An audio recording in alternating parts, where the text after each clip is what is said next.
আমি ভারতীয় জনতা যুব মোর্চার রাজ্য সাধারণ সম্পাদক বিশ্বজিৎ রায় মহাশয়কে অনুরোধ করছি দার্জিলিংয়ের সাংসদ রাজু বিস্তাজিকে উত্তরীয় পড়ে বরণ করে নেওয়ার জন্য।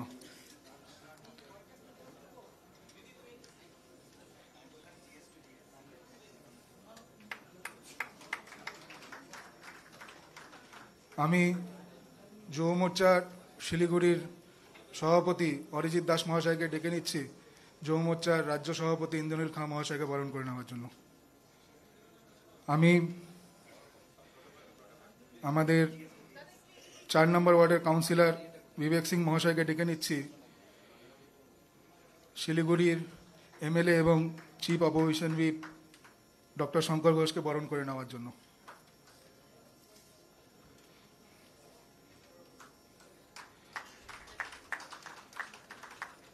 আমি শ্রী কুন্দন শাহ স্টেট সেক্রেটারি বিজেএমকে ডেকে নিচ্ছি মাটিগাঁও নকশালবাড়ির এমএলএ আনন্দময় বর্মনদাকে বরণ করে নেওয়ার জন্য।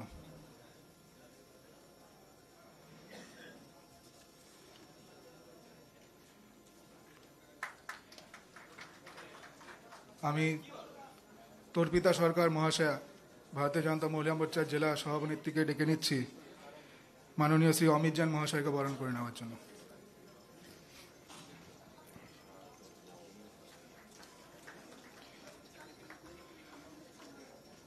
আমি এবার ডেকে নিচ্ছি ভারতীয় জনতা যুব মোর্চার রাজ্য সভাপতি ডক্টর ইন্দ্রনীল খাঁ মহাশয়কে তার স্বাগত ভাষণ দেওয়ার জন্য।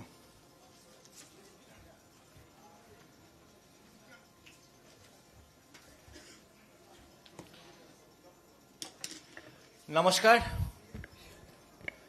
আজ শিলিগুড়িতে এই বাজেট টক কর্মসূচিতে আপনারা যারা উপস্থিত হয়েছেন সেই সকল বিশিষ্ট ব্যক্তিত্বকে আমরা ধন্যবাদ জানাই। আমাদের ভারতবর্ষের যশস্বী প্রধানমন্ত্রী শ্রী নরেন্দ্র মোদীজি এবছর যে বাজেট পেশ করেছেন, যে কেন্দ্রীয় বাজেট পেশ করেছেন, তাতে তিনি ভারতবর্ষের প্রত্যেক স্তরের মানুষের কথা চিন্তা করে এই বাজেটটা বানিয়েছেন। বিস্তারিত আলোচনা তো হবেই। আমাদের মধ্যে উপস্থিত রয়েছেন আমাদের সম্মানীয় কেন্দ্রীয় মন্ত্রী এবং ভারতীয় জনতা পার্টির প্রদেশ সভাপতি মাননীয় ডক্টর সুকান্ত মজুমদার মহাশয়। তিনি সবিস্তারে আমাদের বলবেন। সুকান্ত দাকে এই বাজেট টক কর্মসূচির প্রধান বক্তা হিসেবে পেয়ে আমরা আহ্লাদিত বোধ করছি। আমাদের মধ্যে উপস্থিত হয়েছেন ভারতীয় জনতা যুব মোর্চার কেন্দ্রীয় সাধারণ সম্পাদক এবং এই দার্জিলিং লোকসভার দ্বিতীয়বারের জন্য নির্বাচিত জনপ্রতিনিধি সম্মানীয় সাংসদ শ্রী রাজু বিস্টা মহাশয়কে। আমাদের মধ্যে উপস্থিত হয়েছেন মাটিগাড়া নকশালবাড়ির এমএলএ সম্মানীয় শ্রী আনন্দময় বর্মন দাদা। আর আমরা পেয়েছি আমাদের মধ্যে পশ্চিমবঙ্গ বিধানসভার সম্মানীয় মুখ্য সচেতক ভারতীয় জনতা পার্টির এবং এই শিলিগুড়ি কেন্দ্রের জনপ্রিয় বিধায়ক শ্রী শঙ্কর ঘোষ মহাশয়কে। ডাক্তার শঙ্কর ঘোষকে আমাদের মধ্যে উপস্থিত হওয়ায় ধন্যবাদ জানাচ্ছি। আমাদের মধ্যে উপস্থিত আছেন শিলিগুড়ি মিউনিসিপ্যাল কর্পোরেশনের সম্মানীয় বিরোধী দলনেতা শ্রী অমিত জৈন মহাশয়। আর এই প্রোগ্রামকে যিনি কন্ডাক্ট করছেন, প্রোগ্রামকে বিশেষ করে অর্গানাইজ করছেন, যিনি অক্লান্তভাবে পরিশ্রম করেছেন আমাদের টিমের সাথে, আমাদের পুরো টিমকে তো ধন্যবাদ জানাই এবং বিশেষ করে যিনি আজকে মাস্টার অফ সেরিমনি আছেন শ্রী পীযূষ আগরওয়ালজিকেও বিশেষ ধন্যবাদ জানাই। আপনাদের প্রত্যেককে এই বাজেট টক কর্মসূচিতে স্বাগত জানাই। ভারতীয় জনতা যুব মোর্চার উদ্যোগে এই বাজেট টক কর্মসূচি এই ফেব্রুয়ারি মাসে সমগ্র পশ্চিমবঙ্গ জুড়ে আমরা এই কর্মসূচি চালাচ্ছি। এর শুভ উদ্বোধন করে গেছেন সম্মানীয় কেন্দ্রীয় মন্ত্রী শ্রী ধর্মেন্দ্র প্রধানজি। কলকাতায় তিনি এই কর্মসূচির শুভ উদ্বোধন করেছিলেন এবং এটা শুরু হয়েছে কলকাতায় আমাদের এই পশ্চিমবঙ্গের মাটিতে এবং তারপর থেকে যে বিগত 2 সপ্তাহ ধরে চলেছে, বিগত 15 দিন ধরে ভারতবর্ষের বিভিন্ন প্রান্তে, প্রত্যেক রাজ্যে, প্রত্যেক জেলায়, প্রত্যেক মেজর যে শহর আছে সেখানেও কিন্তু এই বাজেট টক কর্মসূচি অনুষ্ঠিত হচ্ছে। এবং এই কর্মসূচি আমরা শুরু করেছি কলকাতা, আমরা দক্ষিণ থেকে ওপরে আস্তে আস্তে আমরা এর আগে করেছি আসানসোল, মালদা, আমরা করেছি বনগাঁতে এই কর্মসূচি, কল্যাণীতে এই কর্মসূচি করেছি, এবং আজকে আমরা উপস্থিত হয়েছি আপনাদের মধ্যে এই শিলিগুড়িতে। বিশেষ করে আপনাদের মধ্যে উপস্থিত হওয়ার একদিকে যেমন আপনাদের প্রত্যেককে ধন্যবাদ জানাই যে কেন্দ্রীয় সরকার, মোদী সরকারের প্রতি আপনারা আস্থা রাখার জন্য সেই সকল শিলিগুড়ি বাসিন্দাদেরকে আমরা ধন্যবাদ জানাই। এবং তার সাথে সাথে কেন্দ্রীয় যে বাজেট, সেখানে রেল থেকে শুরু করে সেখানে রেল সুরক্ষার জন্য যেমন ৩,৩৩৭ কিলোমিটার শুধু রেল সেফটির জন্য যেমন বরাদ্দ হয়েছে, আরও বাকি তথ্য সুকান্ত দা আপনাদের সামনে রাখবেন, বাকি তথ্য সম্মানীয় রাজুজি আপনাদের সামনে রাখবেন। কিন্তু এটা আমাদের প্রত্যেকের বিশেষ করে জানা দরকার যে Bagdogra airport, new Jalpaiguri station সহ পশ্চিমবঙ্গের বিশেষ করে উত্তরবঙ্গের এতগুলো আমরা অমৃত ভারত স্টেশন পাচ্ছি, এবং পুরো ইউনিয়ন বাজেটে এত কথা লেখা আছে শুধুমাত্র আমাদের উত্তরবঙ্গ, আমাদের পশ্চিমবঙ্গে যেই উন্নয়নের জন্য, সেই তথ্যের সাথে সেটা আপনাদের মধ্যে উপস্থিত করার জন্যই আমাদের মধ্যে উপস্থিত হয়েছেন সম্মানীয় সুকান্ত দাস সহ সকল নেতৃত্ব। আমি আর এই আমার বক্তব্যকে বিলম্বিত করব না, প্রত্যেককে আমাদের এই বাজেট টক কর্মসূচিতে স্বাগত জানিয়ে আমরা এই কর্মসূচির শুভ সূচনা করছি। আর আগ্রহ করবে এই সূচনার সময় আমরা একটি লিফলেটও প্রস্তুত করেছি, লিফলেটটা কই, যেটা আপনাদের প্রত্যেককে আমরা দিয়ে দেব। উল্লেখযোগ্য কিছু ওখানে বিন্দু থাকবে, তার সাথে সাথে বাকিটা সবিস্তারে এই কর্মসূচির মধ্যেই হবে। আমি আগ্রহ করব যে আমরা এই লিফলেটটা একটু দিয়ে দাও। এই যে বিকশিত ভারত বাজেট,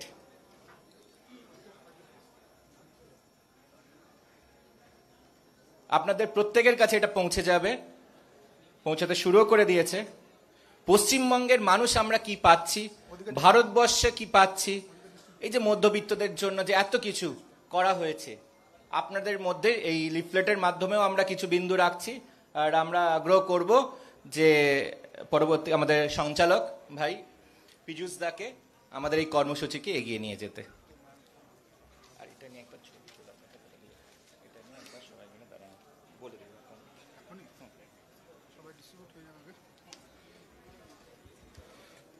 ধন্যবাদ ইন্দ্রনীল দাকে তার মূল্যবান স্বাগত বক্তৃতা রাখার জন্য। আমাদের মাঝে উপস্থিত আছেন আমাদের শিলিগুড়ি কেন্দ্রের বিধায়ক এবং পশ্চিমবঙ্গ বিধানসভার বিজেপি দলের মুখ্য সচেতক ডক্টর শঙ্কর ঘোষ মহাশয়। আমি শঙ্কর দাকে অনুরোধ করব এই বিষয়ে কিছু বক্তব্য রাখার জন্য।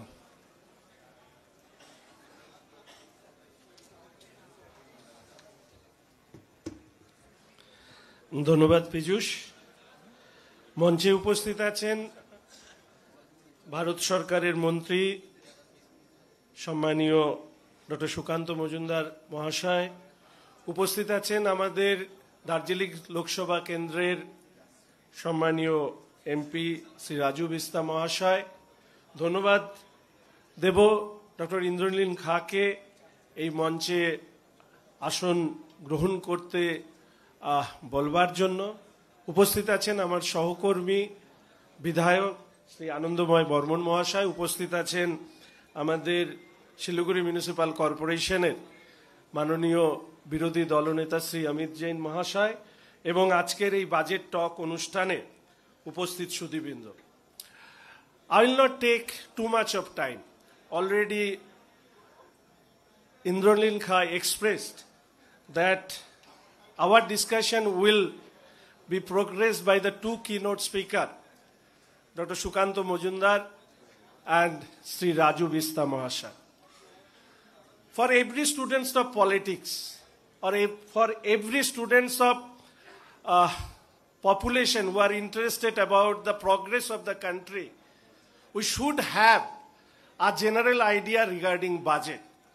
আমি একজন রাজনীতির কর্মী হিসাবে আমি তিনটে শব্দের উপরে বরাবর জোর দিই আমার নিজের রাজনৈতিক লড়াই করবার জায়গায়। একটা রাজনীতি, একটা অর্থনীতি এবং একটি বাজেট। এই তিনটে শব্দই একে অপরের সাথে সম্পর্কযুক্ত। এবং এখানে আজকে যারা এসছেন, কেন্দ্রের সরকার আমাদের পশ্চিমবঙ্গের বা সারা ভারতবর্ষের জন্য যে বাজেট প্রস্তুত করেছেন তার বিভিন্ন বিষয় আপনাদের সামনে তুলে ধরবেন।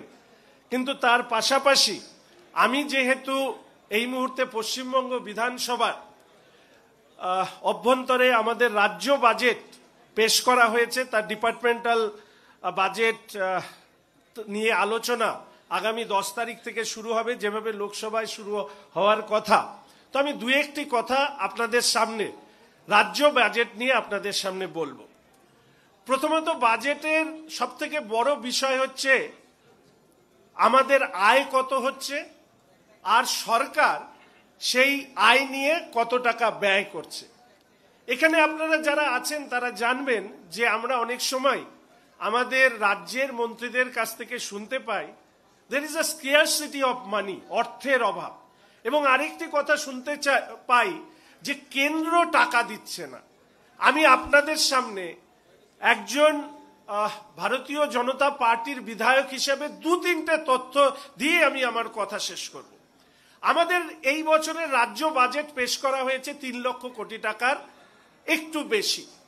এই 3 লক্ষ কোটি টাকার আমাদের নিজস্ব আয় কত, অর্থাৎ রাজ্য নিজেরা আয় কত করে, সেটা এই টোটাল বাজেটের 43% কাছাকাছি, অর্থাৎ 1 লক্ষ কোটি টাকার একটু বেশি। আপনারা ভারতবর্ষের বড় বড় রাজ্য যদি দেখেন তাহলে আপনাদের শুধু একটি তথ্য দিয়ে দিই, যারা মাঝে মাঝে গুজরাটকে নিয়ে খুব চিন্তায় পড়েন, আপনারা জানবেন যে total revenue expenditure of Gujarat তার 65% they earn from their own revenue income. অর্থাৎ গুজরাট যে টাকা খরচা করে তার 65% টাকা গুজরাট নিজেরা তার রেভিনিউ ইনকাম থেকে তারা জেনারেট করে। এখানে আপনারা যারা আছেন আপনারা জানবেন যে পশ্চিমবঙ্গে শুধুমাত্র এক্সাইজ ডিপার্টমেন্ট তাদের আর্নিংস হচ্ছে 22,000 কোটি টাকা। And all of you know that Gujarat doesn't have any excise department. If they can able to produce or bear 65% of their total expenditure, why we are failing to do so? For that reason I am saying one very important component is that the total capital expenditure of the Gujarat is 23%. They are spending 23% on capital expenditure, whereas our expenditure is less than 9%. অর্থাৎ যা দিয়ে আমরা টাকা তৈরি করতে পারি সেখানে আমরা মাত্র 9% টাকা আমরা ব্যয় করছি, আর 23% টাকা গুজরাট ব্যয় করছে।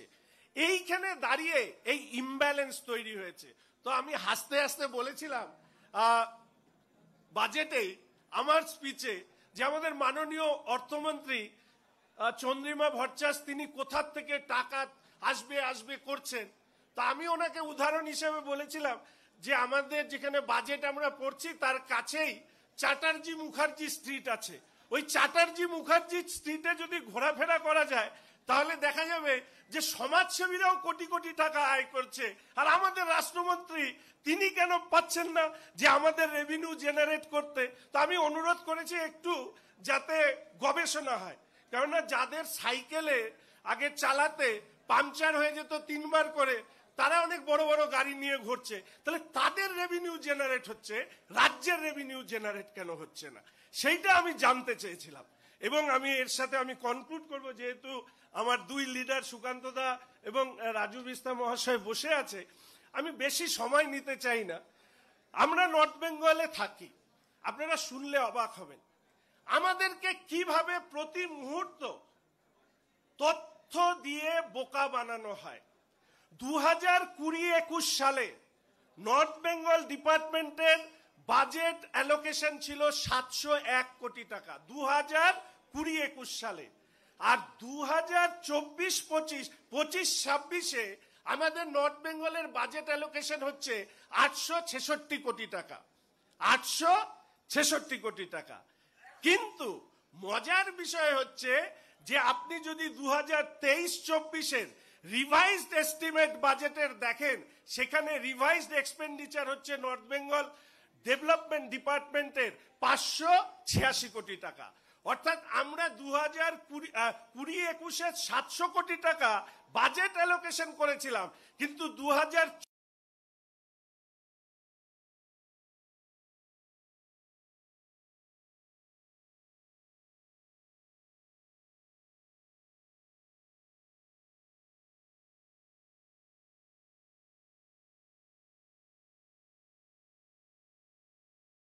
কুচবিহারের পেশেন্ট কলকাতা পৌঁছতে পৌঁছতে তাদের মৃত্যু হচ্ছে।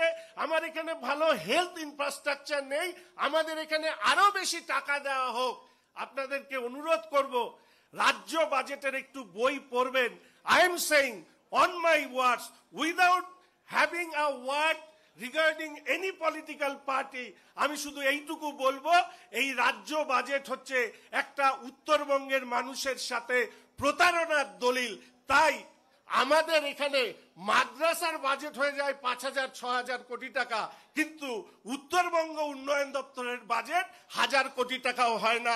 This is the hard reality of West Bengal, this is the hard reality of north Bengal. We should join hand to hand to protest this kind of discrimination. Otherwise, we'll not be able to stand up with anybody. We want to compete with the other side of the Bengal. We have the guts, we have the confidence, we have the ability, and I am assuring you that today or tomorrow we'll make our North Bengal is the best of the Bengal within a very few years. This is my promise. Thank you all.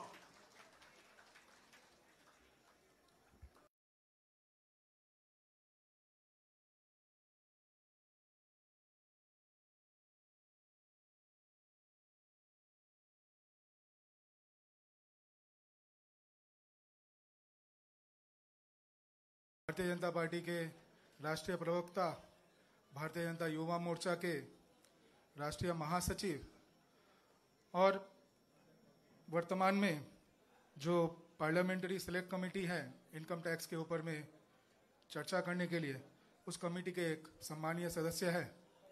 मैं राजू जी से अनुरोध करूंगा उनका मूल्यवान वक्तव्य रखने के लिए।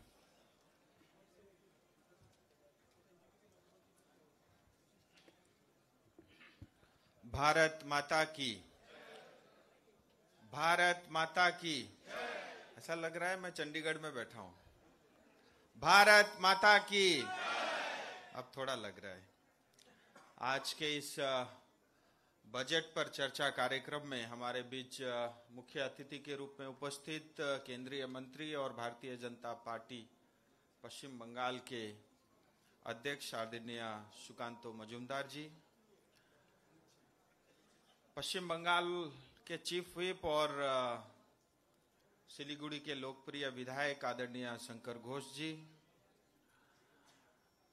नक्सलबाड़ी माटीगढ़ा के विधायक मेरे मित्र आदरणीय आनंद बर्मन जी, और पश्चिम बंगाल युवा मोर्चा के अध्यक्ष भाई इंद्रनील दा, और साथ ही अमित जैन जी जो हमारे सिलीगुड़ी कॉरपोरेशन के ओपोजिशन के नेता हैं, और साथ ही जिला के हमारे सेक्रेटरी आदरणीय पीयूष अग्रवाल जी, और जिनको सुनने के लिए हमने निमंत्रण किया है, आप सभी अति आदरणीय और विशिष्ट सिलीगुड़ी के नागरिकगण, जिसके अंदर में बहुत सारे प्रोफेशनल्स भी हैं, और सीए इंस्टीट्यूट के और कंपनी सेक्रेटरी इंस्टीट्यूट के, कॉस्ट अकाउंटेंट से लेकर के बड़े उद्योगपति, व्यापारी, ट्रेडर, चाय उद्योग से जुड़े हुए लोग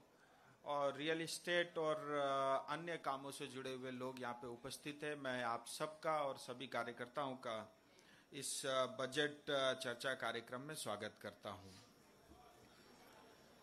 और जब भी आपसे मिलने का मौका मिलता है, हम सबके लिए ये सौभाग्य का विषय है, और आपकी प्रेरणा ही हम सब के लिए ऊर्जा का काम करता है और मैं सदैव ऋणी हूं सिलीगुड़ी का कि दार्जिलिंग सिलीगुड़ी जैसा प्रतिष्ठित लोकसभा सीट पर जहां जल्दी से दूसरी बार बैठना बहुत मुश्किल होता है, आप सब ने आपके प्रेम से और आपके स्नेह से दोबारा मुझे इस कुर्सी पे बिठाया। आप सबका मैं बहुत आभारी हूं और आपके स्नेह और प्रेम के कारण ही हमें ये ऊर्जा देने का काम करता है। और हमारा जीवन कोई राजनीतिक जीवन तो नहीं है, बाय डिफॉल्ट शायद राजनीति में है, बट मैं अक्सर कहता हूं जितने दिन तक राजनीति में रहूंगा आप सबकी सेवा में हमेशा तत्पर उपस्थित रहूंगा।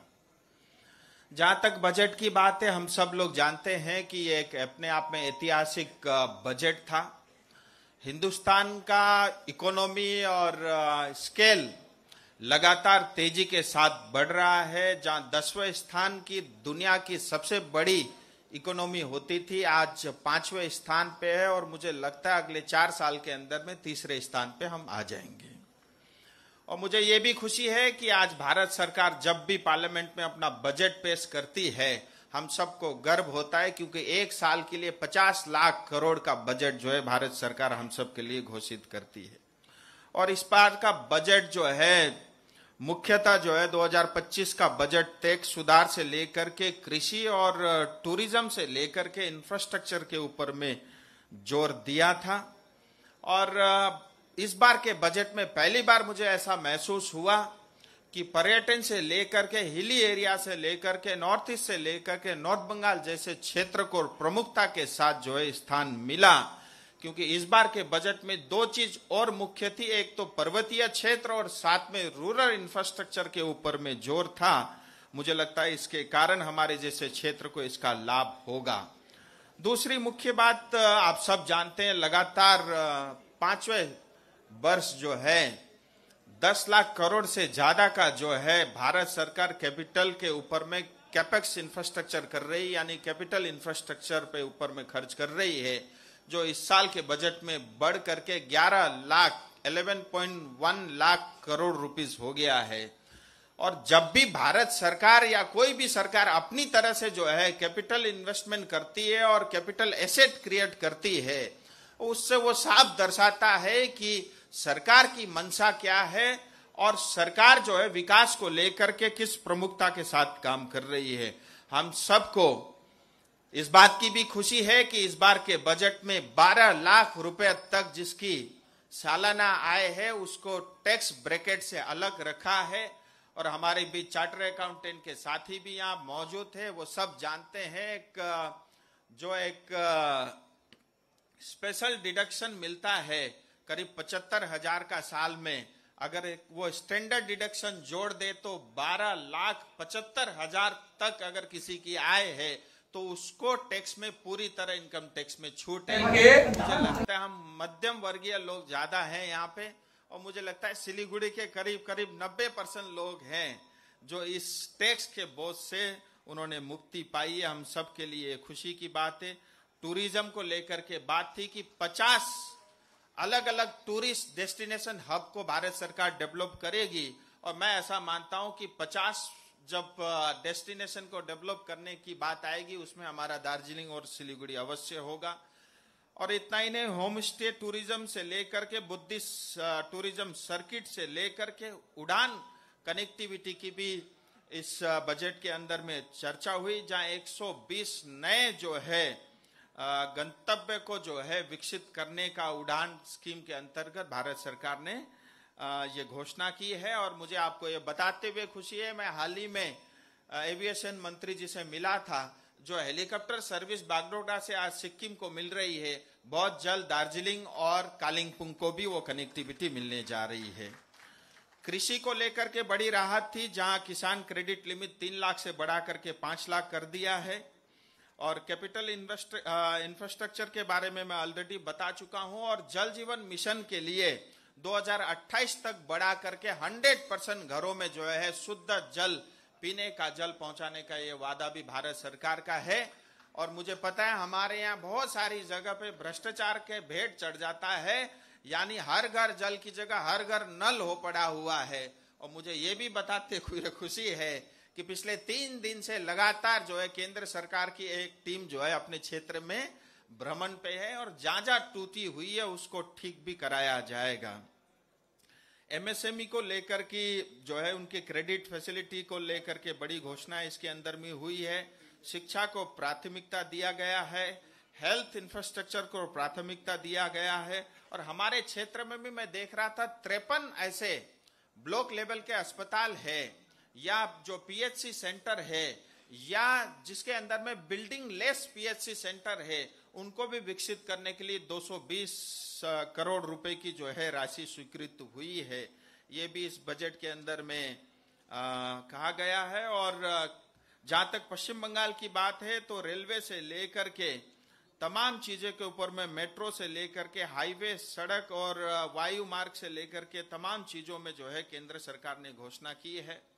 और मैं क्योंकि दार्जिलिंग का सांसद हूं, मुझे ये बताते हुए खुशी है, आप में से ज्यादातर लोग मुझे पहले भी सुन चुके होंगे, बालासन से लेकर के सेबोक कैंट तक का रोड बन रहा है और बालासन नदी का पुल जो है उस पे जो है वाहन आना जाना भी पिछले 3 दिन से वो ऑलरेडी चालू हो चुका है।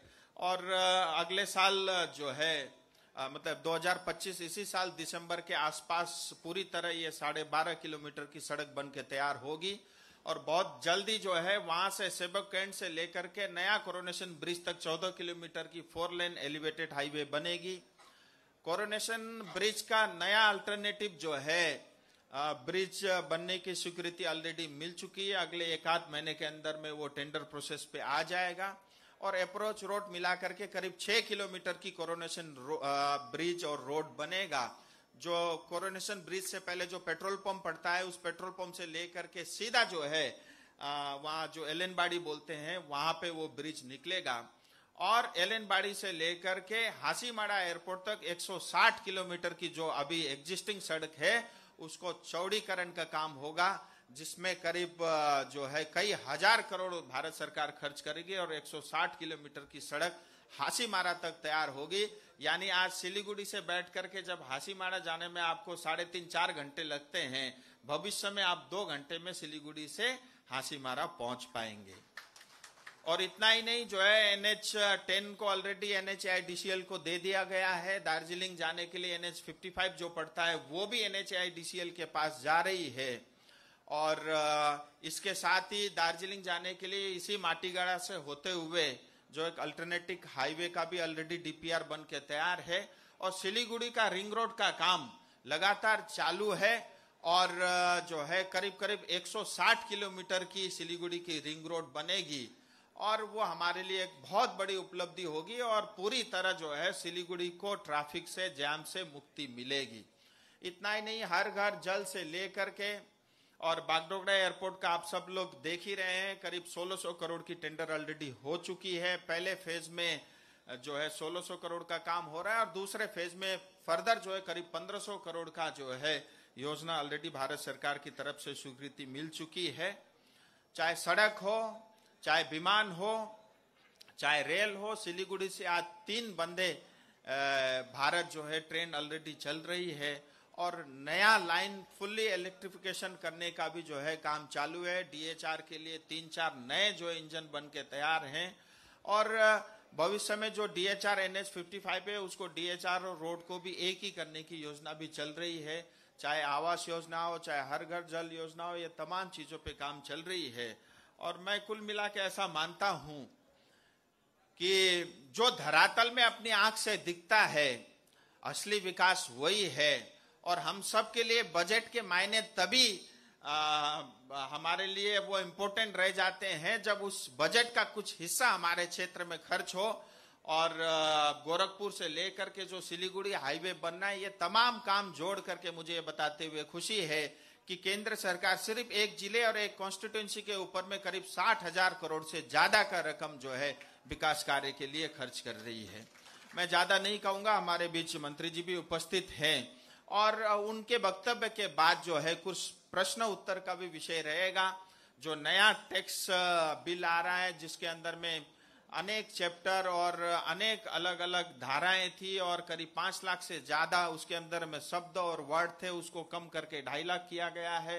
और बहुत सारे उसके अंदर में परिवर्तन लेकर के भारत सरकार एक नया इनकम टैक्स का जो है बिल 1961 के बाद 1961 के बाद उसको फेरबदल करके उसको और सरलीकरण करके लेकर के आ रही है। उस विषय में भी आपके कोई सुझाव हो तो वो भी दादा के वक्तव्य के बाद आप लोग रख सकते हैं। आप सब लोग आए, आप सबका बहुत बहुत धन्यवाद और बहुत बहुत आभार।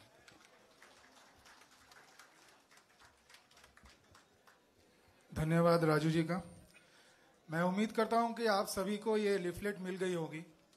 तो आप सबसे दरख्वास्त है, एक बार कृपया अपने जगह पे सीट पे खड़े होकर के ये लिफलेट एक बार ऐसे पकड़ के अपने खड़े हो और ये लिफलेट का एक औपचारिक, अच्छा बैठे बैठे आप लोग भी दिखाएं। मंच से जो हमारे अतिथि लोग हैं वो लोग ये लिफलेट का उन्मोचन करें।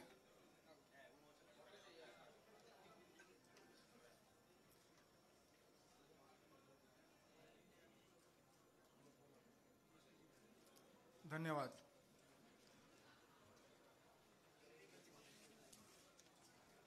अब मैं मंच पे बुलाना चाहूँगा हमारे केंद्रीय मंत्री, ministry of education, ministry of development of north eastern region, Bharatiya Janata party के पश्चिम बंगाल प्रदेश के हमारे अध्यक्ष, जिनका भाषण या विषय सुनने के लिए आज हम लोग यहाँ पे उपस्थित हुए हैं, डॉक्टर सुकांत मजुमदार महाशय को।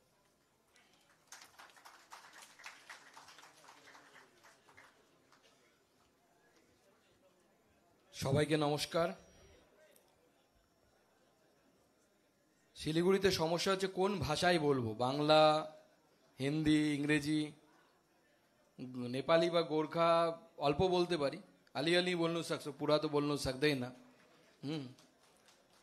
তো শিলিগুড়ি আমার হচ্ছে, আমি চেষ্টা করছি বাংলা আর হিন্দিতে দুটোতেই মিক্স করে বলার জন্য, যাতে আমাদের যে Cosmopolitan nature of Siliguri that can be addressed. আজকে বাজেট নিয়ে আমাকে এখানে বলতে বলা হয়েছে। Siliguri is like my second home. I have spend my several years of my life when I was a student in University of North Bengal. I have studied my MSc as well as the PhD. Later on I served APC Roy Government College, Matigara for 3 years, and I have served Darjeeling Government College for 2 years. So the job tenure as a government officer as well as government college teacher, out of which most of the time I spent, all the time I should say, spent in this constituency only, Raju's constituency only. The Darjeeling 2 साल, सिलीगुड़ी 3 साल, और उसके बाद मैं यहाँ से move कर, मैं तो यहाँ पे घर भी खरीदने वाला था। तो अब उस समय फ्लैट एक खरीदने वाला था। उस समय शायद कांग्रेस और टीएमसी का ये चल रहा था, कॉर्पोरेशन चल रहा था। बाद में वो टूट गया, इसके कारण मेरा प्लान पास नहीं हुआ फ्लैट का, नहीं तो मैं शायद सिलीगुड़ी में बसने वाला था। তো আজকে আমাদের মঞ্চে উপস্থিত আছেন মাননীয় রাজু বিষ্টা, আমাদের ন্যাশনাল স্পোক্সপারসন, ন্যাশনাল যুব মোর্চা অর্থাৎ রাষ্ট্রীয় যুব মোর্চার সাধারণ সম্পাদক এবং ভারতবর্ষের অ্যাক্টিভ এমপি যদি বলা যায়। এত অ্যাক্টিভ এমপি ভারতবর্ষে খুব কম আছে। জোরে একবার হাততালি হয়ে যাক আমাদের রাজুর জন্য, রাজুজির জন্য। উপস্থিত আছেন 2 জন বিধায়ক। 2 জনের মধ্যে 2 জনের ইউনিকনেস আছে। একদিকে শঙ্কর দা আছেন, শঙ্কর দা আমার আবার সিনিয়র হন, ইউনিভার্সিটি ডিপার্টমেন্ট সিনিয়র। ওনার মতো বাগ্মী অর্থাৎ এত সুন্দর কথা, বহুত আচ্ছা বলনে वाला बहुत कम लोग मिलते हैं। তো শঙ্কর দা আমাদের সাথে আছে। আর একদিকে আছে আনন্দ বর্মন, যার সিম্পলিসিটি আমাদেরকেও অবাক করে। আমি রোজ ওকে বলি, তুই তো নেতা হতে পারলি না রে ভাই, এখনো জিন্স পরে আর জ্যাকেট পরে ঘুরে বেড়াচ্ছি, তোকে কে নেতা মানবে। तो नेता जैसा दिखने जाए, हिंदी में पहले दर्शनदारी फिर गुण बिचारी, हिंदी में बोलते हैं ना ऐसे। तो दोनों विधायक हमारे हैं, दोनों यूनिक है और यही यूनिकनेस इनको लगता है कैरी ऑन करना चाहिए। আমাদের যুব মোর্চার প্রেসিডেন্ট স্বনামধন্য cancer surgeon doctor Indranil Khan, Even he has completed his graduation MBBS from North Bengal Medical College.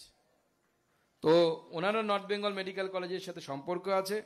উপস্থিত আছেন আমাদের কর্পোরেশনের বিরোধী দলনেতা অমিত জৈন, আমাদের এলওপি শিলিগুড়ি, তিনি উপস্থিত আছেন। পীযূষ ভাই উপস্থিত আছেন, যিনি লোকসভার কনভেনার ছিলেন আমাদের, এবং তার সাথে আমাদের আজকের সঞ্চালক।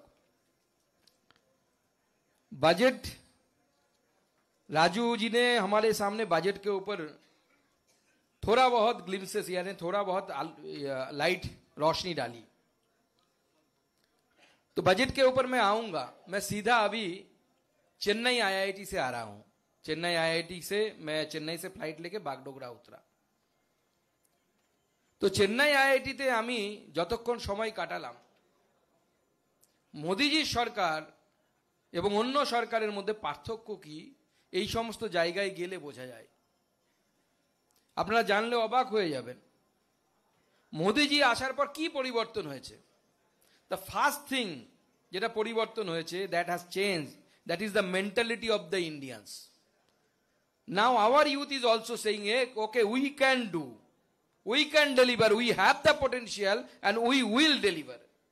আপনারা জানলে অবাক হয়ে যাবেন তামিলনাড়ুতে চেন্নাই আইআইটিতে যেখানে এন্টারপ্রেনারশিপ ইনকিউবেশন সেন্টার যেখানে আছে, যেখানে এন্টারপ্রেনারশিপ যারা করেন তাদের ইনকিউবেশন চলছে, বাংলা মোটামুটি সবাই অল্প স্বল্প বুঝি, তো সেইখানে নিজেরা 3D প্রিন্টিং করে আমাদের ইয়াং চ্যাপ, আন্না ইউনিভার্সিটি থেকে গ্র্যাজুয়েট করা young chap, he is making engine of the vehicle, the launch vehicle by 3D printing. And first time they are doing that. They are increasing the size of the engine. वो engine का size दिन दिन बढ़ा रहा है। मुझे जो size दिखाया गया,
of the engine, वो इंजन का साइज दिन दिन बढ़ा रहा है।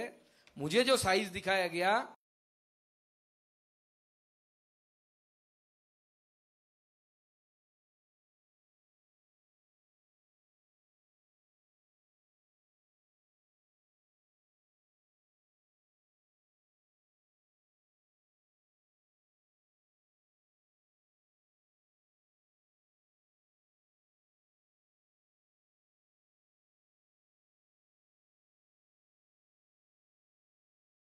of the engine, वो इंजन का साइज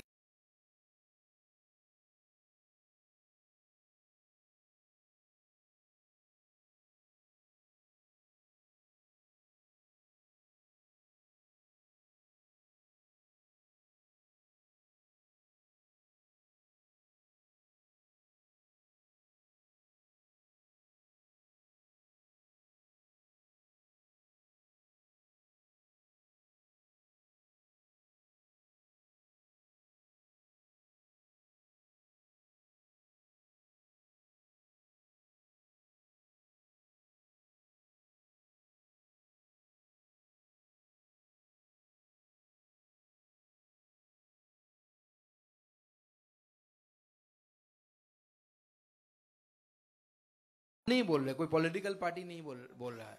लास्ट 10 सालों में मोदी जी की सरकार के समय 25 करोड़ लोगों को हमने प्रॉपर्टी के लाइन के ऊपर में लाया।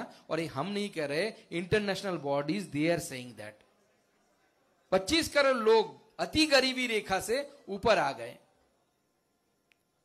यहां तक के जब भारत के सामने कोविड का चैलेंज आया, उस समय सब सोचे थे कि इस कोविड के दौरान भारत लाखों की संख्या में, करोड़ों की संख्या में जान गंवा बैठेंगे। लैंडसेट बोल के एक बहुत फेमस जर्नल आता है माइक्रोबायोलॉजी, ऐसे चीजों पर जो डिजीज है उसके ऊपर आता है, उन्होंने भी प्रेडिक्ट किया था कि बहुत लोगों की जान जाएगी। लेकिन उस समय मोदी जी ने जो डिसीजन लिया कि लोगों को 5 केजी चावल यानी अनाज हर व्यक्ति को दिया जाएगा, इसके कारण भारत में भूखमरी की स्थिति नहीं आई। कभी हम देखते थे कि राशन लेने के लिए लोग बैग लेके जाते थे, पहली बार हमने देखा कि बस्ता लेकर वो लोग राशन लेने के लिए गए और लोगों में गरीबी के कारण जो मौत होने थे चाहिए था, जो लोगों ने एक्सपेक्ट किया था पूरे विश्व ने, वो नहीं हुआ। क्वालिटी एजुकेशन के बारे में अगर बोले तो हम न्यू एजुकेशन पॉलिसी, जिसको नेशनल एजुकेशन पॉलिसी 2020 बोला जाता है, जिसके माध्यम से हम एजुकेशन सिस्टम को पूरी तरह से के तरीके से बदलने की कोशिश कर रहे हैं। क्या बदलाव आएगा, की পরিবর্তন হবে?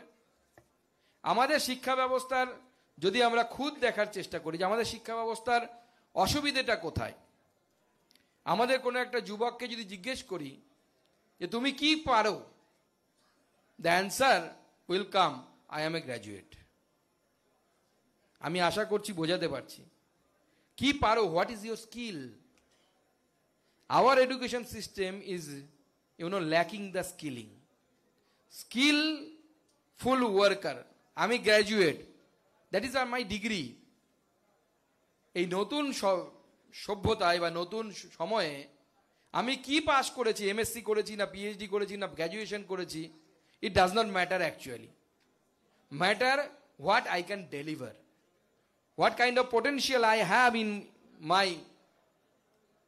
my character or my system.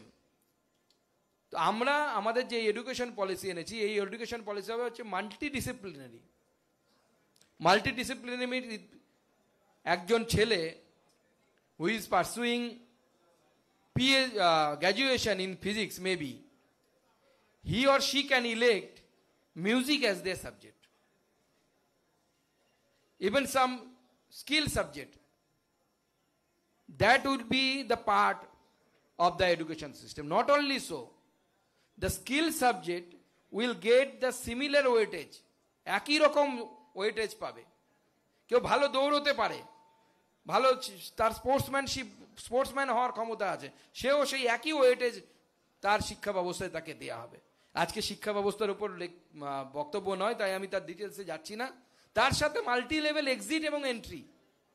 2 বছর পড়ার পর কোনো একটা ছেলে মনে করলো যে আমি অন্য কিছু করব, after 1 year he or she may return to the education system.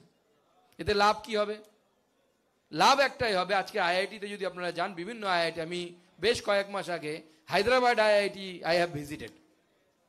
There the Hyderabad IIT, what are they doing? They are giving the chance to their students, তাদের স্টুডেন্টদেরকে চান্স দিচ্ছে। কি বলছে? ইউ ক্যান ড্রপ 1 সেমিস্টার, আপনি একটা semester drop করে দিতে পারেন। You go for the entrepreneurship and come with a specific result. If your entrepreneurship if you can come with a specific result, then that will be credited. তোমাকে পরীক্ষা দিতে হবে না, তোমার ওই সেমিস্টারটা আমরা পাস হিসেবে ধরবো যদি এন্টারপ্রেনারশিপটা তুমি ফ্রুটফুল করতে পারো। এই যে ফ্লেক্সিবিলিটি এডুকেশন সিস্টেমে, আগে আমাদের এই ফ্লেক্সিবিলিটি ছিল না, যে ফ্লেক্সিবিলিটি আমরা আনতে চাইছি। এবার আমি একটু বাজেটের দিকে আসি। বাজেটে আমরা যদি দেখি, আমরা কৃষিক্ষেত্র থেকে যদি শুরু করি প্রথমে, কারণ ভারতবর্ষের সব থেকে বেশি জব এখনো পর্যন্ত প্রোভাইড করে হচ্ছে কৃষিক্ষেত্র। এবং মডার্ন ইকোনমিক্স, মডার্ন যে ফিনান্সিয়াল ম্যানেজমেন্ট, তাতে সব থেকে বড় চ্যালেঞ্জ হচ্ছে job creation. Job creation and development, এই দুটো। ভারতের অর্থনীতি বাড়ছে, জিডিপি বাড়ছে, কিন্তু জব ক্রিয়েশনের ক্ষেত্রে যখন আমরা দেখতে পাচ্ছি, তো স্বাভাবিকভাবে জব ক্রিয়েশনের মধ্যে অনেক সময় দেখা যাচ্ছে যে যতটা জব ক্রিয়েশন করব আমরা ভেবেছিলাম, ততটা জব ক্রিয়েশন হয়তো হচ্ছে না। তাও আমাদের সরকারের সময় আমরা বেটার ডেটা দেখতে পাচ্ছি। ভারতবর্ষে এরকম 100খানা ডিস্ট্রিক্ট কেন্দ্র সরকার এবার ঠিক করবে, বাজবে with the consultation of the state government, যে কোন জায়গাগুলোতে কৃষি উৎপাদনে আমরা পিছিয়ে আছি। ভারতবর্ষে ঠিক এরকম 113 খানা মোটামুটি ডিস্ট্রিক্ট আছে যাদেরকে বলা হয় অ্যাসপিরেশনাল ডিস্ট্রিক্ট। এই অ্যাসপিরেশনাল डिस्ट्रिक्ट प्रोग्राम माननीय मोदी जी प्रधानमंत्री होने पर शुरू करेছিলেন। माननीय प्रधानमंत्री बनने के बाद मोदी जी ने चालू किया था कि पूरे देश में अगर हम पैरामीटर्स देखें, उस पैरामीटर्स में कौन सा डिस्ट्रिक्ट है जो पीछे है, इसको हम एस्पिरेशनल डिस्ट्रिक्ट बोलते हैं हर मायने में, सैनिटेशन में, पानी के बारे में। तो उसको करके recently I have visited 2 aspirational district in Orissa, one is Kandhamal and another is Koraput, and both the districts are doing well. And what Modi ji did, they organized a competition between the all aspirational district, which district is performing better than the other district, and as a result, after a certain period, increase in the quality of the, the sanitation, then the road development, education, these things are that these districts are actually moving ahead. Similarly, इस बार 100 ऐसे जिला जिसको cover किया जाएगा जहां पे agriculture में हम पीछे हैं, एग्रीकल्चर नहीं होता, और इसमें 101.7 करोड़ फार्मर्स को इसके द्वारा लाभ मिलेगा। यहां पे जो प्रॉब्लम है उस प्रॉब्लम को सॉल्यूशन करते हुए हमारी सरकार वहां पे कृषि उत्पादन यानी productivity, agricultural productivity will be increased with the help of the state government. I don't know what will be the fate of this project in the state of West Bengal, because we have a unique relation. Even I have visited so many states which is ruled by the opposition party, but this kind of relationship is really, really rare in the rest of the country. Even the states, those are ruled by our opposition parties, they are cooperating with the government. They have political agenda. They say so many things in front of camera. But I believe राजनीति election तक होनी चाहिए, election के बाद सिर्फ development का agenda होना चाहिए, दूसरा कोई एजेंडा नहीं होना चाहिए, डेवलपमेंट डेवलपमेंट डेवलपमेंट होना चाहिए। हो सकता है हमसे ऑपोजिशन पार्टी का मतभेद हो सकता है, लेकिन अगर आप एयरपोर्ट के लिए जगह दे देंगे, को बहुत पहले से 1300 करोड़ रुपया लेके मोदी जी बैठे हुए थे कि बागडोगरा एयरपोर्ट को बड़ा बनाना है, बड़ा बनाना है, दौड़ दौड़ के हमारे अफसरों की कितने चप्पल चेंज हो गए मालूम नहीं, लैंड आज जाके मिला, आज जाके हमारा काम शुरू हो रहा है। सिर्फ मैंने एक उदाहरण दिया, ऐसे बहुत जगह है। मेरे वहां पे 1300 करोड़ रुपया, राजू और मैं सिलीगुड़ी में था, शायद नितिन गडकरी जी एक प्रेस कॉन्फ्रेंस किए थे कि पूरे नॉर्थ बंगाल को लेके 1300 करोड़ रुपया मुझे मेरे वहां पे NH 512 उसके लिए अलॉट किया गया। 2 साल हो गए, स्टेट गवर्नमेंट रास्ता किधर से जाएगा, जिसे टेक्निकल भाषा में अलाइनमेंट कहा जाता है, तय ही नहीं कर पाया। अब 1300 करोड़ कहां चला, कहां अब करेंगे।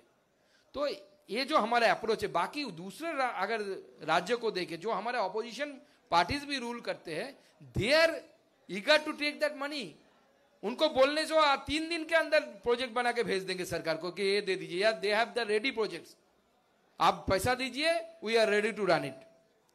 तो मैं कृषि क्षेत्र में बात कर रहा था। अभी सबसे बड़ा यहाँ पे जो किसान क्रेडिट कार्ड, इस विषय को मुझे लगता है आपके सामने रखना चाहिए। किसान क्रेडिट कार्ड के बारे में, KCC के बारे में आपको पता होगा कि इससे पहले किसान क्रेडिट कार्ड सिर्फ उनको ही मिलता था जिसके नाम से जमीन है, यानी जो जमीन में खेती करती है। हमारी सरकार आने के बाद इसको चेंज किया।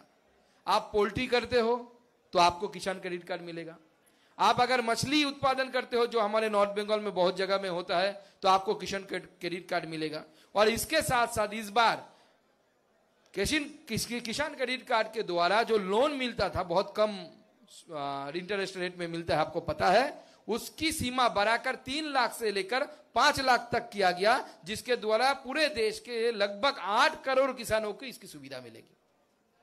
और इसके साथ साथ आप जानते हैं कि भारत, मोदी जी का लक्ष्य है कि हम आत्मनिर्भर भारत बने। हम इंडस्ट्री में आत्मनिर्भर होने की कोशिश कर रहे हैं, टेक्नोलॉजी में कोशिश कर रहे हैं, लेकिन हमारे दाल में अगर देखें, जैसे तूर, उड़द और मसूर, हम आत्मनिर्भर नहीं है, हमें विदेश से मतलब इंपोर्ट करना पड़ता है। अगले 6 सालों के अंदर इसको हम अपने व्यवस्था के द्वारा इसमें हम आत्मनिर्भर होना चाहते हैं, और इसके द्वारा आगे आने वाले समय में हमारे किसान जो इसमें उनको उपयुक्त दाम मिले और उसके द्वारा हम भारत आत्मनिर्भर बने। अगर एमएसएमई में हम आएंगे, आप जानते हैं एमएसएमई में जो स्केल अप किया गया है और क्लासिफिकेशन जो है एमएसएमई का उसको बढ़ाया गया है। अगर देखें, मैं इन शॉर्ट अगर बोलूं तो पहले जो माइक्रो एंटरप्राइजेस था जिनकी इन्वेस्टमेंट 1 करोड़ रुपया थी उसको माइक्रो एंटरप्राइज बोला जाता था, उससे ज्यादा हो जाता था तो मीडियम बोला जाता था। अभी इस बजट में इसको बढ़ाकर 2.5 करोड़ तक बढ़ाया गया, जिसके लाभ बहुत सारे बिजनेसमैनों को मिलेगा माइक्रो एंटरप्राइजेस के दायरा बढ़ने के कारण। और जिसका टर्नओवर पहले 5 करोड़ था उसको हम माइक्रो बोलते थे, इसको बढ़ा के 10 करोड़ किया गया। सिमिलरली स्मॉल अगर देखें, स्मॉल एंटरप्राइजेस जो 10 करोड़ था उसको बढ़ाकर 25 करोड़ किया गया इन्वेस्टमेंट में, और टर्नओवर में 50 करोड़ को बढ़ाकर 100 करोड़ किया गया। ऐसे ही जो मीडियम एंटरप्राइज थे जो 50 करोड़ का इन्वेस्टमेंट रखता था उसे मीडियम एंटरप्राइजेस बोला जाता था। हमारी सरकार ने इस बार की बजट में उसको बढ़ाकर 125 करोड़ किया है और टर्नओवर को 250 करोड़ से बढ़ाकर 500 करोड़ का काम किया है। एमएसएमई के द्वारा भारत का जॉब क्रिएशन हो सकता है और Bengal is the highest number of MSME holders. Bengal में सबसे ज्यादा एमएसएमई है और इस एमएसएमई का लाभ आगे आने वाले समय में हमारी लोग, बंगाल के लोग ले सकते हैं। इसके साथ साथ आप जानते हैं क्रेडिट गारंटी लोन, में उसमें डिटेल्स में नहीं जाना चाहता हूं। इसके साथ साथ अगर हम देखें कि सक्षम आंगनवाड़ी पोषण 2 के द्वारा इस बजट में प्रावधान किया गया, जिसके द्वारा 8 करोड़ चिल्ड्रन बच्चों, 1 करोड़ महिला और 20 लाख एडोलेसेंस गर्ल यानी वयस संधि वाले बालिकाओं को उसका लाभ मिलने वाला है। एजुकेशन में अगर आएंगे, पूरे भारत में 50,000 अटल टिंकरिंग लैब खोला जाएगा। What is Atal tinkering lab? किया হয় अटल टिंकरिंग लैबे আমাদের জেলাতেও এখানেও নিশ্চয় অটল টিঙ্কারিং ল্যাব আছে, যেখানে স্কুল থেকে আমাদের বাচ্চাদের শেখানো হয় যে কিভাবে স্কিল বাড়বে, মোবাইল কিভাবে সার্কিট তৈরি করতে হবে অটল টিঙ্কারিং ল্যাবে শেখানো হয়, কিভাবে ড্রোন তৈরি করা যায় অটল টিঙ্কারিং ল্যাবে শেখানো হয়, কিভাবে আপনি সেন্সর তৈরি করতে পারেন সেটা অটল টিঙ্কারিং ল্যাবে খোলা হয়। এরকম 50,000 গোটা ভারতবর্ষ জুড়ে স্কুলে অটল টিঙ্কারিং ল্যাব তৈরি করা হবে। যত হাই স্কুল আছে ক্লাস 8 to 12 সমস্ত হাই স্কুলকে ব্রডব্যান্ড ইন্টারনেটের মাধ্যমে কানেক্টেড করা হবে। Every higher secondary school will be connected through the broadband and the money will be provided by this budget. और उसके साथ साथ आप जानते हैं कि इस समय सबसे ज्यादा जो टेक्नोलॉजिकल एडवांसमेंट आ रहा है, हर रोज जो चेंज आ रहा है, दैट इज आर्टिफिशियल इंटेलिजेंस। और इस आर्टिफिशियल इंटेलिजेंस को सामने रखते हुए हमारी सरकार ने इस बार प्रावधान किया है कि एजुकेशन के ऊपर सेंटर ऑफ एक्सीलेंस होगा, 500 करोड़ रुपया जिसके लिए दिया गया है, जो आर्टिफिशियल इंटेलिजेंस हम कैसे एजुकेशन सेक्टर में ला सकते। आप ज्यादा अच्छे से अच्छा स्कूल बना लीजिए। यहाँ पे बहुत सारे प्राइवेट स्कूल है, वहां पे अगर आप टीचर स्टूडेंट रेशियो अगर मेंटेन भी करें 1:40, एक टीचर 40 स्टूडेंट। आप पर्सनलाइज टीचिंग तभी ला सकते हैं जब आप एआई को यूज कर पाएंगे। और नियर फ्यूचर एजुकेशन सिस्टम में भी एआई का यूज होगा और पर्सनलाइज्ड एजुकेशन आएगा बच्चों के लिए, जो हमारे बच्चों को आगे आने वाले समय में ऐसा शिक्षा दे पाएगी जो शिक्षा पूरे विश्व स्तर का हो, और उसके साथ साथ वो शिक्षा हम सबको, इस देश को आगे ले जाने के लिए हम तैयार करें। ऐसे बहुत सारे चीजें हैं, मैं सब पर जाऊंगा तो कई घंटे चले जाएंगे, मैं उसमें उतना डिटेल्स में नहीं जाता। लेकिन कुछ चीजें हैं, जैसे हर डिस्ट्रिक्ट हॉस्पिटल में कैंसर डे केयर सेंटर बनेगा। ये बहुत बड़ा डिसीजन है। लगभग 30 ऐसे मेडिसिन है जिस मेडिसिन के ऊपर सरकार ने इंपोर्ट ड्यूटी 0 कर दी है, जिसके द्वारा कैंसर जैसे बीमारी, कैंसर सहित और भी बहुत सारे बीमारी है जिसकी दवाई अब बिना इंपोर्ट ड्यूटी की आएगी और जिसके कारण हमारे जो पेशेंट है उसको लाभ होगा। ऐसे बहुत सारे स्टेप्स लिए गए, सब मैं डिटेल्स में नहीं जा रहा हूं। सिर्फ लास्ट में मैं सिर्फ वेस्ट बंगाल के बारे में आता हूं। हमें बार बार सुनाया जाता है दे वी हैव बीन डिप्राइव्ड, পশ্চিমবঙ্গকে কিচ্ছু দেয়া হয়নি, পশ্চিমবঙ্গের সাথে কেন্দ্র সরকার বৈমাত্রেয় সুলভ আচরণ করছে। আপনারা জানেন বাজেট বা যে কোনো কিছু data speaks the truth, data সব থেকে বড় কথা বলে। তা আজকে আমি আপনাদের সামনে কিছু ডেটা, কিছু তথ্য তুলে ধরতে চাই। কি ডেটা? 2004 থেকে 2014, 2004 से 2014 UPA 1, UPA 2, Mamata Banerjee was the part of that government, UPA 1. Am I right? Part chilo to?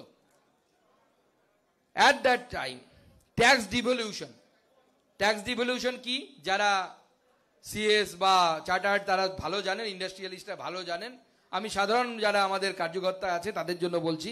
কেন্দ্র সরকার जो टैक्स के माध्यम से पैसा लेता है उसका स्टेट शेयर, अगर शॉर्ट में बोले तो that is called tax devolution. तो 2004 से 2014 जब यूपीए की सरकार थी, पश्चिम बंगाल को दिया गया था 1,34,195 करोड़ रुपीस। Remember it. আমাদের কার্যকর্তা যারা আছে তাদের যারা মিডিয়াতে বসেন আমি বলবো তারা লিখে রাখুন, যখন ইউপিএ 1 সরকার ছিল তখন ইউপিএ 1 কংগ্রেসের সরকার মমতা ব্যানার্জি সরকারকে দিয়েছিল, অর্থাৎ পশ্চিমবঙ্গ সরকারকে দিয়েছিল 1,34,195 কোটি টাকা ট্যাক্স ডিভলিউশন হিসেবে। 2014 থেকে 24 আমাদের সরকার যখন আছে 1 লাখ ছিল 34,000, আমরা দিচ্ছি 5,24,303 crore. 5,24,333 crore rupees have been given back to the state of West Bengal as the state devolution, tax devolution. And how much increase it? কত বেড়েছে, কত কিতনা बढ़ा? 291%, 291%. That is the amount of increase that happened in our time. তাও আমাদের শুনতে হয় বাংলাকে বঞ্চিত করা হচ্ছে। এটা বললে আবার তৃণমূলের নেতারা বা অন্যান্য, আমি ভেবেছিলাম কোনো পলিটিক্যাল পার্টি নেব, নাম নেব না, তবু চলে এলো, তো তারা বলে যে এটা তো আমাদেরই ট্যাক্স, কেন্দ্র সরকার তুলে নিয়ে যাচ্ছে, সেখান থেকে দিচ্ছে। তাহলে প্রশ্ন, আগে কেন দেয়নি? তখনও তো কেন্দ্র সরকার তুলে নিয়ে যেত, কেন আগে দেয়নি তাহলে? আচ্ছা ঠিক আছে, grand seeded from central government of India, এটা তো আপনার ট্যাক্স না যে তুলে নিয়ে যাচ্ছে সেখান থেকে দিচ্ছে। গ্র্যান্ড সিডেড যেটা কেন্দ্র সরকার রাজ্য সরকারগুলোকে হেল্প করার জন্য দেয়। During the tenure of UPA 1 or 2, 2004 and 14, in between that span, it was 75,149, 75,149 কোটি টাকা মাত্র।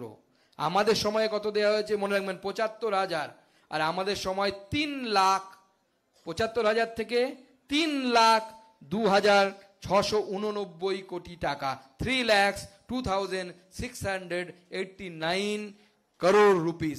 Increase only 303%. Only 303%. 303% বৃদ্ধি আমাদের সরকারের সময় হয়েছে। রেলের ক্ষেত্রে আসুন, when Mamata Banerjee herself was the railway minister, the budget for the railways in the state of West Bengal was around 3,000 crore. Now, when Bengal is deprived, the railway budget for the Bengal from the central government is 13,000 crore rupees. 3 times increased. उसके साथ साथ आप जानते हैं वंदे भारत से लेकर total 6 Vande Bharat अभी पश्चिम बंगाल को। और मैं तो इसमें विशेष रूप से आपकी ध्यान इस चीज पे लाना चाहूंगा, जब पहला वंदे भारत पश्चिम बंगाल को मिला, इससे पहले हम जब देखते आते तो सारा कलकत्ता सेंट्रिक होता था, लेकिन पहली बार जब भारत में पश्चिम बंगाल में वंदे भारत एक्सप्रेस आया, उस दिन मोदी जी का माता जी का देहांत हो गया था। मैं हावड़ा स्टेशन में रेल मंत्री जी और माननीय मुख्यमंत्री ममता बनर्जी के साथ वहां पे उपस्थित था। ममता जी अल्टीमेटली स्टेज में नहीं चढ़ी क्योंकि उनको देखते ही कुछ लोगों ने जय श्री राम का नारा दे दिया था।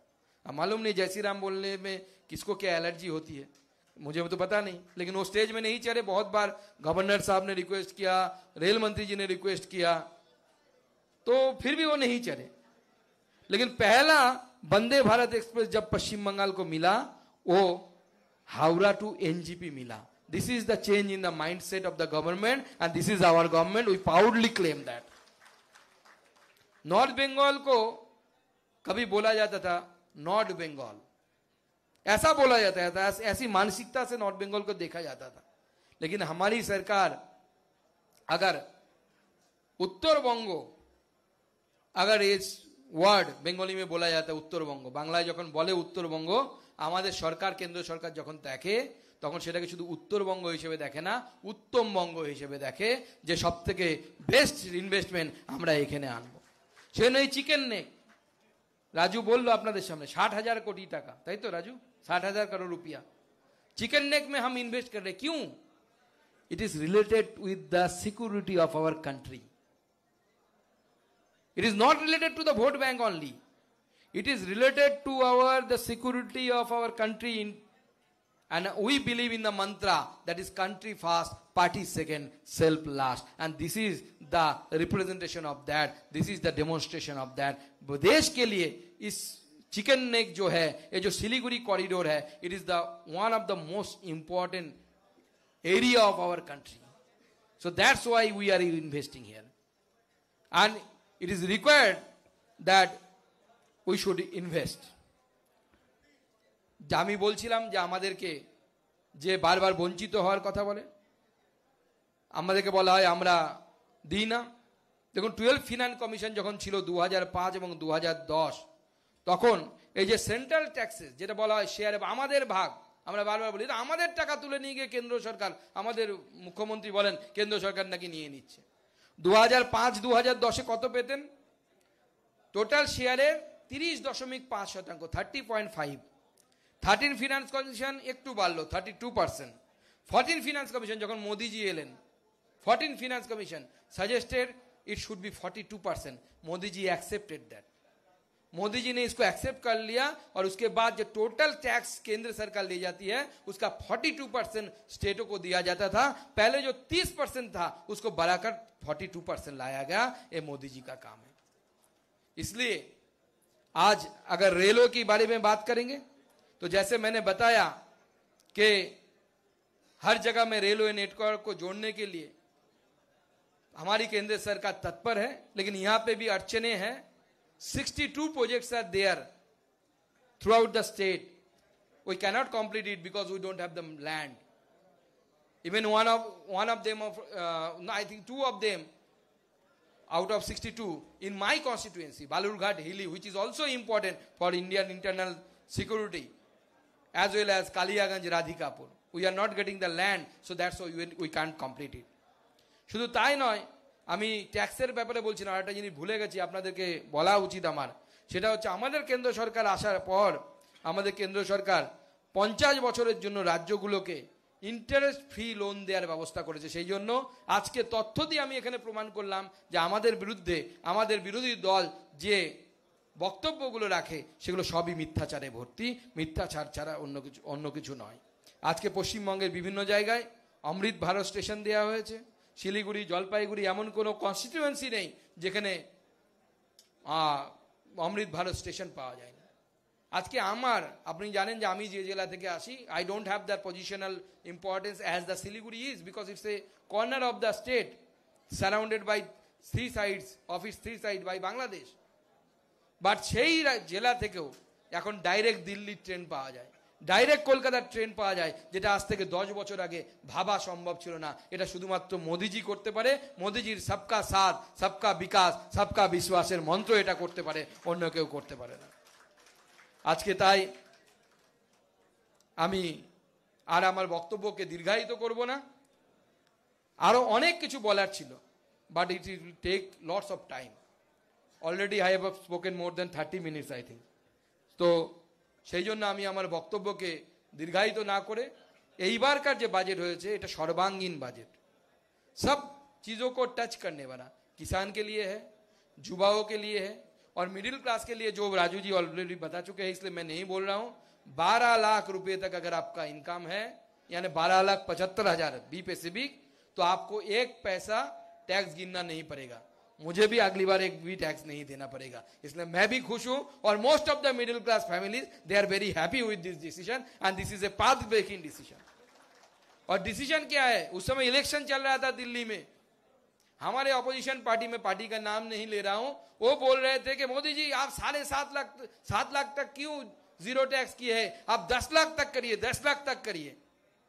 वो सोच रहे थे कि हमारी सरकार कर नहीं पाएगी, लेकिन जिस दिन बजट आया 10 लाख तो छोड़िए 12 लाख तक इसको मोदी जी ने बढ़ा दिया और उनके ऊपर भी एक गाज गिर गया, उनका भी 12 बज गया, वो हार गए और हमारी सरकार दिल्ली में बन गई।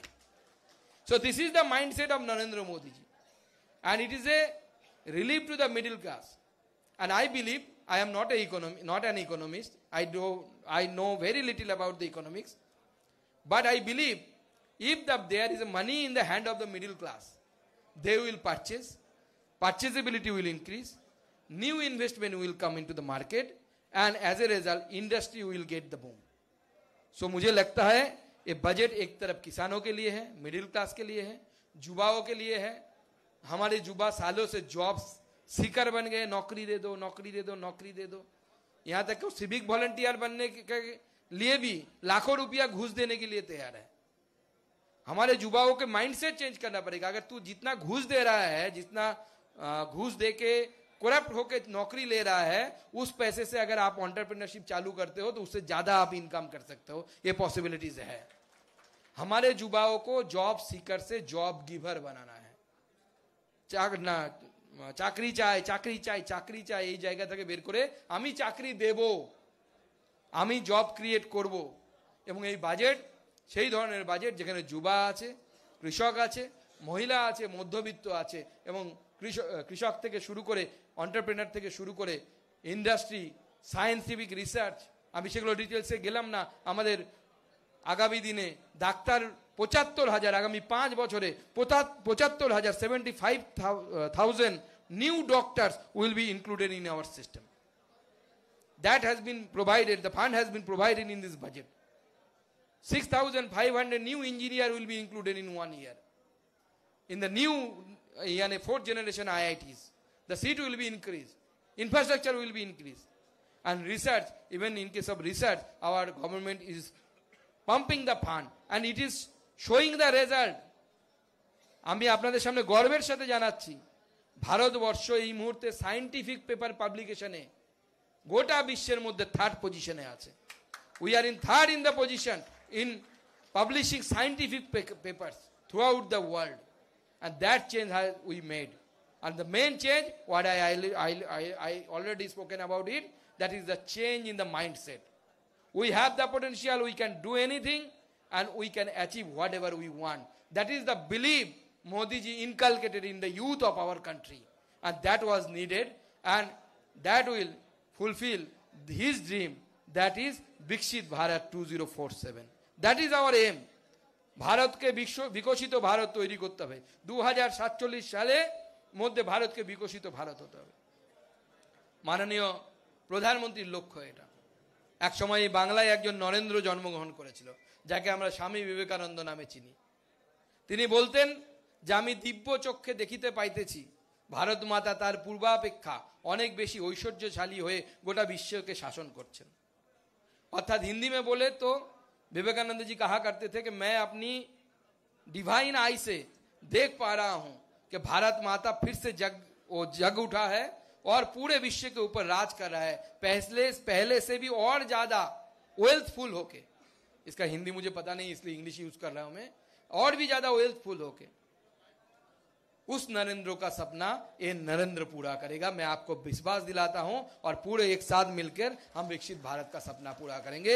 इसी के साथ मैं आप सबको आपके पेशेंट हियरिंग के लिए धन्यवाद देते हुए मैं अपनी বাণী को विराम करता हूं। সবাইকে নমস্কার, সবাই খুব ভালো থাকবেন, আগামী দিনগুলো আপনার খুব সুন্দর কাটুক, আপনাদের সবাই ভালো থাকবেন, নমস্কার, জয় হিন্দ, জয় ভারত। ধন্যবাদ ডক্টর সুকান্ত মজুমদারকে তার বাজেটের বিষয়ে মূল্যবান বক্তব্য তুলে ধরার জন্য। আমরা আমাদের আজকের এই কর্মসূচির প্রায় শেষ লগ্নে চলে এসেছি। আমাদের মধ্যে যে অতিথিবর্গ যারা আছেন তাদের মনে বিভিন্ন প্রশ্ন থাকতে পারে, তো किसी के